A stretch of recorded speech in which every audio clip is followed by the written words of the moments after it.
Within the infinite complexity of gardening, there are three letters that tend to dominate discussions regarding plant and soil health: NPK.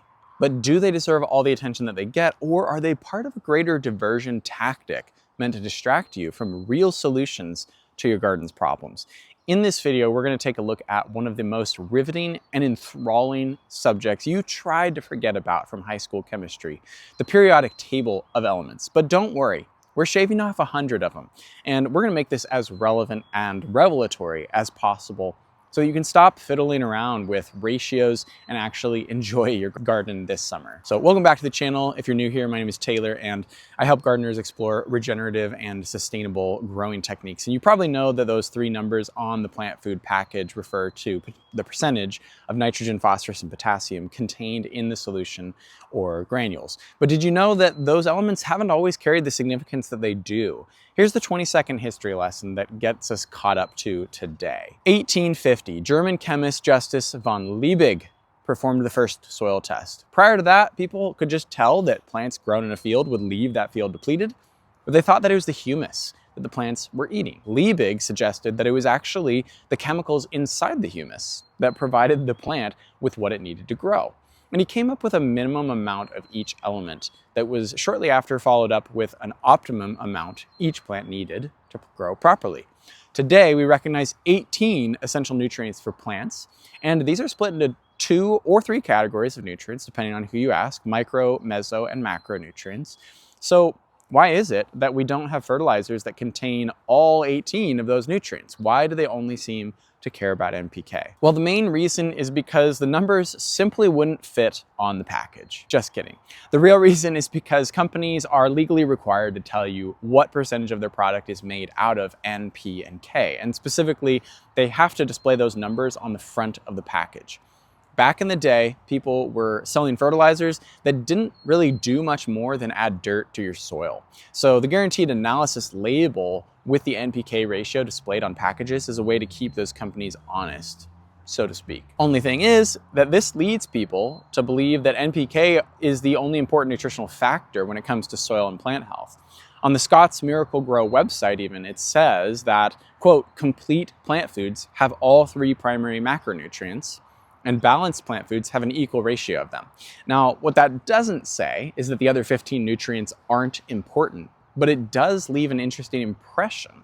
And the question still remains, what about those other 15 supposedly essential nutrients? The most charitable answer that I can give to that question is that nitrogen, phosphorus, and potassium are the nutrients that are required in the largest amounts by plants. Therefore, they're the ones that are most likely to run out fastest in the soil and need to be replaced. Plants require a lot of nitrogen to grow, and they're going to take a lot of nitrogen from the soil. For example, if you were to compare the amount of molybdenum that a plant needs to build its tissues to the amount of nitrogen that it needs, you'd be looking at around 1 part molybdenum and 1,000,000 parts nitrogen. But here's the thing, and I'm going to make this point and then ask you a question that I want you to answer with in the comments. So the point is, we talk about macronutrients and micronutrients. Macros are our NPK, and then our secondarily are magnesium, calcium, and sulfur. Micro or trace minerals are things like iron, manganese, boron, and certainly molybdenum. Just in case you didn't know, because I didn't always know, the prefixes macro and micro don't refer to the importance or the value of the nutrient. It just refers to the amount of the nutrient that the plant needs. Micronutrients are nutrients that a plant only needs a little bit of. It's not nutrients that plants can get away with having less of. It's not nutrients that the plant benefits from less. Micronutrients are essential nutrients, meaning that the plant needs them in specific amounts that happen to be smaller than the macros. Think about the difference there. It's like saying that people need shelter, water, and food to live so they can live without social connection because they die faster when water runs out. Humans need social connection to live what we would call a complete life, which is how the essential nutrients are defined. The 3 criteria for the essentials are, number 1, a plant cannot complete its life cycle in the absence of the element. 2, the action of the element must be specific with no other element being able to completely substitute for it. And 3, the element must be shown to be directly involved in the nutrition of the plant. It must be a constituent of a metabolic pathway, or at least be required for the activity of an essential enzyme. Now, since we're picking on this particular nutrient, and I really hope that I'm pronouncing it correctly from how much I'm saying it, my question for you, dear viewer, is have you ever applied molybdenum to your soil intentionally? I would be genuinely curious to know. For those of you who haven't applied it, but still have somehow been able to grow a plant to the point where it completes its life cycle, how is that possible? Well, the obvious answer is that molybdenum was already there in your soil. And in fact, it's pretty widely agreed upon that molybdenum is going to be found in almost every soil on Earth. The kicker is its bioavailability, meaning just because it's present doesn't mean that it's technically available for plants to consume. In most soils, molybdenum is locked onto iron and aluminum oxides, meaning that its solubility or plant availability is limited or entirely restricted. Again, if you've never thought about molybdenum, stay with me. This is just an example. It's like saying that you have brownies available to eat, but you really just have the box mix. It actually needs a few other ingredients added. It needs to be mixed and baked and cooled, and then you've got brownies. Most of the nutrients that your plants need are already there somewhere in the soil pantry, but it's possible that they're still in the box. Now let me ask you, would you rather figure out exactly which amounts of nutrients that your plant needs, which nutrients it needs, in which quantities, measure them out by the nanogram, and then rigorously and meticulously apply that solution each year to your soil for the best results? Or could you see yourself taking maybe a simpler path? A lot of folks just buy pre-made fertilizer mixes hoping that it'll give their plants everything they need, but there's a better way to look at it, and that comes from handing the reins to the microorganisms in your soil, whose sole job is to communicate with your plants and assess their specific nutritional requirements. They're the specialists. You don't really need to reinvent the wheel here. Nature grows plants without adding specific fertilizer amounts, certainly without tracking NPK ratios. And when we say nature grows plants, I really mean that the microbes grow plants. Of course, along with the sun and the rain. Those are sort of important as well. Microbes and plants are very codependent. They need each other to keep living, so it's in each other's best interest to keep each other alive. It's mutually assured survival. And this dynamic is absolutely incredible. It still blows my mind that plant roots send out chemical, biological, and electrical signals to request aid from soil microbes. And if you want to dive deeper into this, you can check out this really cool article excerpt from Springer Nature Link, where they discuss more of the intricate dynamics of plants' rhizobiomes. The thing is, almost all of the professionals agree that microbes have a big role to play in plant and soil health. It's not really disputed at this point. But as I alluded to in a recent video on compost tea, there are some who say that getting more microbes, or even a greater diversity of microbes, doesn't actually matter long-term. And the main thing that they seem to say is that there are no long-term studies that show any impact on soil nutrient availability after applying microorganisms to the soil. Now, I don't actually think that this is entirely true, but a reminder here, if you want to get really angry at me, go and watch my video on the big problem with natural farming. But I'll state it succinctly here. It is hard to do scientific tests and analyses on these concepts and then arrive at completely definitive conclusions. Someone might do a test on soil nutrient availability, seeing how the soil is affected by an application of lactic acid bacteria.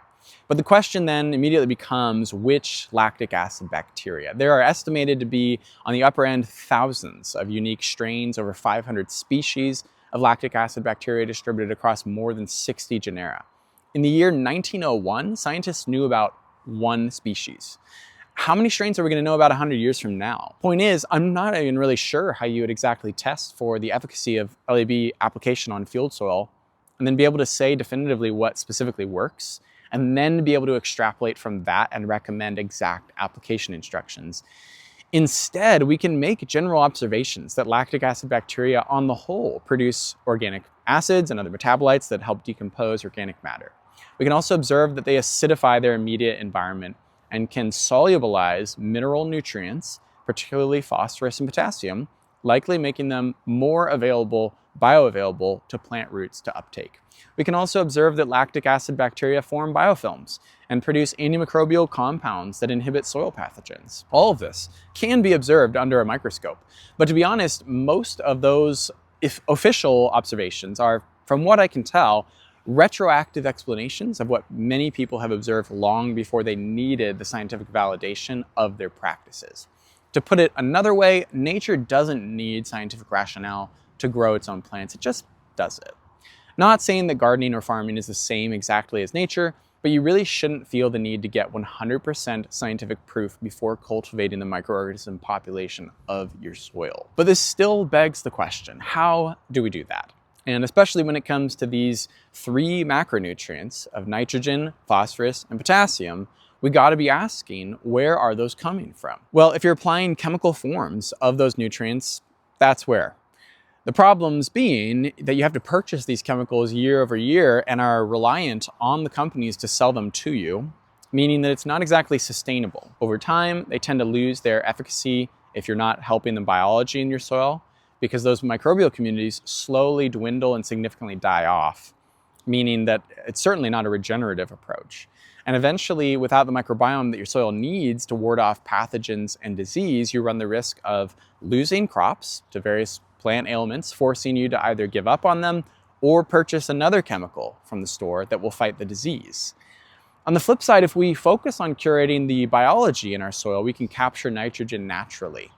Practicing cover cropping, specifically with legumes in soil where you notice that plants are not quite as green as others, can help fix atmospheric nitrogen in your soil. Rhizobia are bacteria whose primary job is to capture and convert nitrogen and help plants store it in their roots. Like I alluded to before, lactic acid bacteria can really serve to free up phosphorus and potassium from their insoluble forms, making them available for plants to consume and grow their bodies.